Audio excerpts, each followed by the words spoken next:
Bonjour Arnaud Montebourg, candidat à l'élection présidentielle, candidat aux primaires socialistes. Merci d'être notre invité. L'affaire de Karachi n'en finit pas d'empoisonner la vie politique. On apprenait par le journal Le Parisien ce matin qu'une saisie du juge Van Ruymbeck il y a une dizaine de jours à Bercy avait révélé des documents manuscrits adressés en 2007 à Nicolas Sarkozy, alors ministre du Budget, qui révéleraient des montages opaques de financement.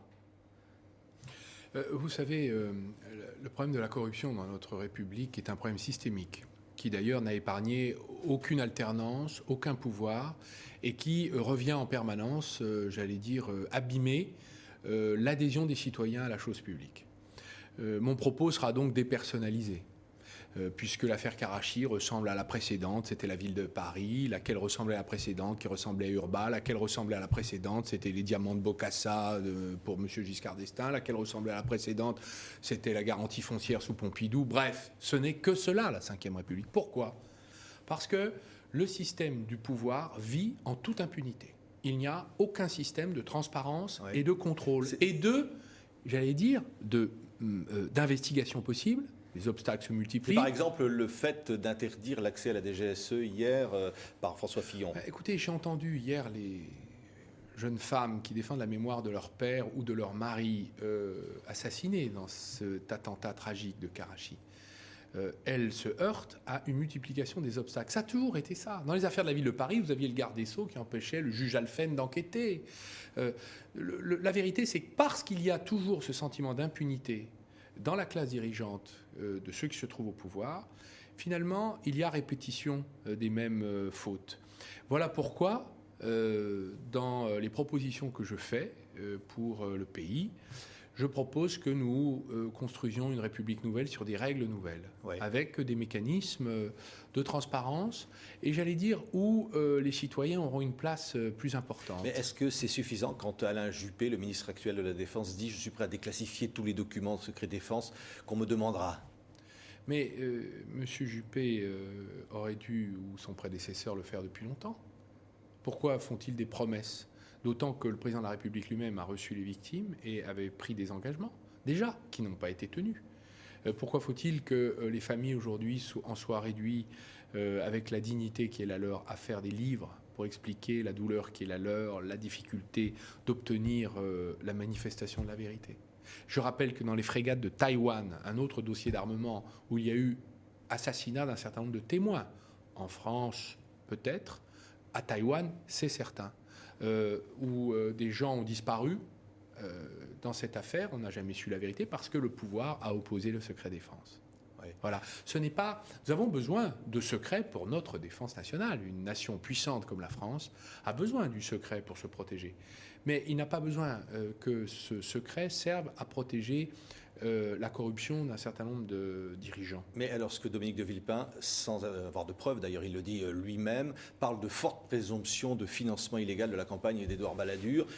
Évidemment, est-ce que c'est normal d'accuser sans preuve ? D'abord, s'il le dit, c'est qu'il doit le savoir. Pourquoi vous dites qu'il n'a pas de preuves ? C'est lui qui le dit. Eh bien, dans ce cas-là, c'est sa responsabilité. Oui. Il y a eu une altercation avec les journalistes, dit-on, entre Nicolas Sarkozy et certains journalistes qui lui posaient des questions sur l'affaire de Karachi. Et le président de la République a dit « Accuser sans preuve, c'est comme si moi, je vous traitais de pédophile ». Et ces propos auraient été enregistrés. Qu'est-ce que vous en pensez ? Vous voyez, nous sommes dans un système abusif.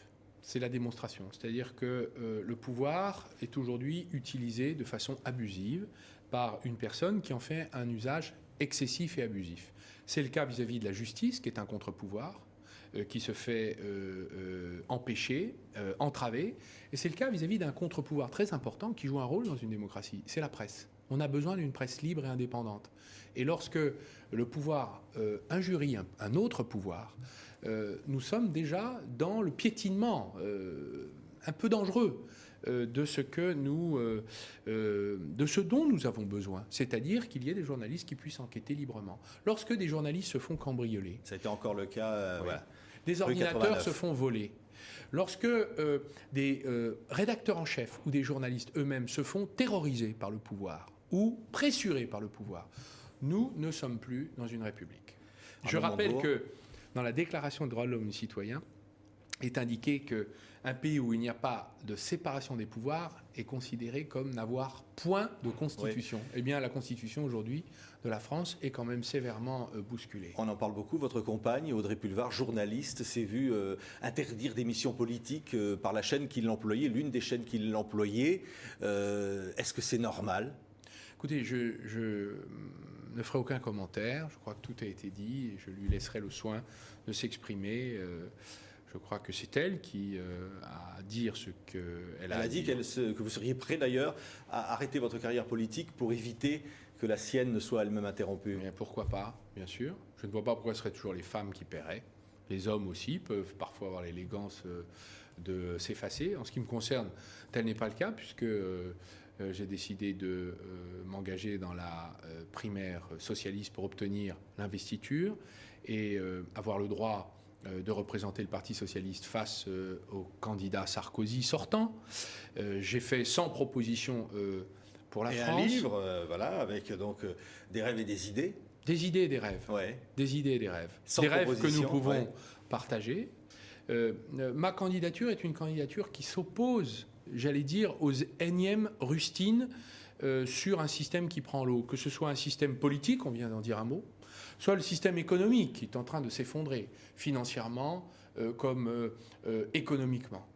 Donc ce sont des propositions, c'est vrai, assez radicales, audacieuses en tout cas, qui nous permettent d'imaginer autrement un chemin pour la France et le pays.